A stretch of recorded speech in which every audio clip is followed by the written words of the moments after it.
ये कहानी है राधा के जीवन का। राधा अपनी दादी से मिलने गांव आई थी। अक्सर वो शहर में ही पढ़ा करती थी और रहा करती थी। राधा और दादी एक दूसरे के साथ बहुत ही खुश थी। उनकी खुशी कुछ ही दिन की थी। राधा बोली, दादी मेरा गांव घूमने का मन कर रहा है। क्या मैं एक बार जाके गांव घूम आऊं? शहर में रहते रहते बोर हो गई हूँ। अब मुझे घूमने का मन कर रहा है, इसलिए मैं जा रही हूँ गांव घूमने। ठीक है राधा, तुम चली जाओ गांव घूमने, लेकिन मेरी बात ध्यान रखना। तुम जंगल की तरफ कभी मत जाना। वहाँ एक चुड़ैल का साया रहता है, नहीं तो वो तुम्हें मार डालेगी। इसलिए जंगल की तरफ कभी मत जाना। बस गांव घूमकर चली आना।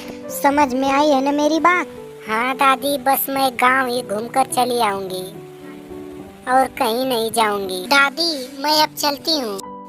इतना कह के राधा वहाँ से चली जाती है और गांव घूमने निकल जाती है। राधा गांव घूमते घूमते गांव से बाहर निकल जाती है और उसे पता भी नहीं चलता।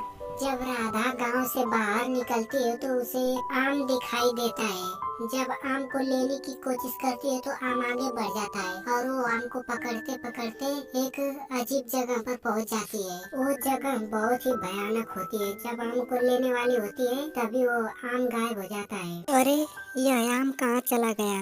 अभी तो यही था। और एक कैसा कंगन है, और ये जगह कैसी है भयानक। इसे लेके अपनी दादी के पास जाती हूँ। राधा उस कंगन को लेके अपनी दादी के पास चली जाती है।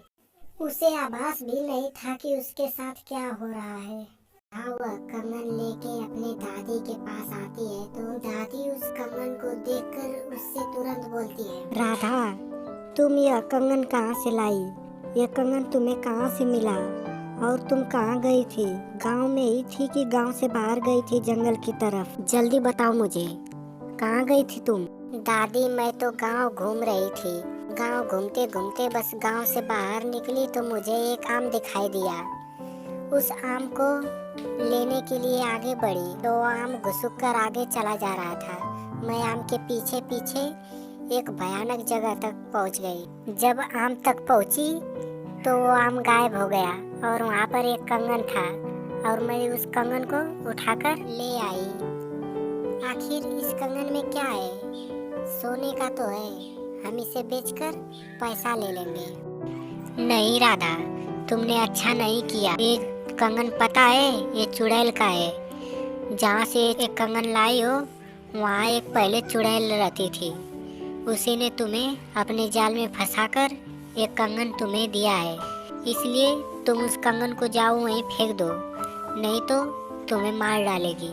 ऐसे ही पहले सभी लड़कियों को फंसा फंसा कर मार देती है। अब जल्द ही वहाँ जाओ, यह कंगन रखकर चली आओ और किसी भी तरह की आवाज़ सुनाई दे तो उधर मत देखना, तुम सीधे ही घर चली आना। ठीक है दादी, मैं अभी ये कंगन रखकर चली आती हूँ।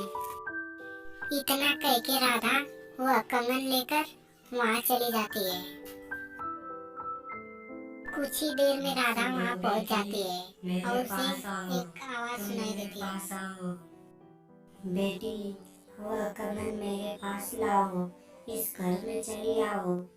आओ बेटी आओ, मैं तुम्हें कब से इंतजार कर रही हूँ। आओ आओ मेरे पास आओ, इतना मत सोचो, चली आओ मेरे पास।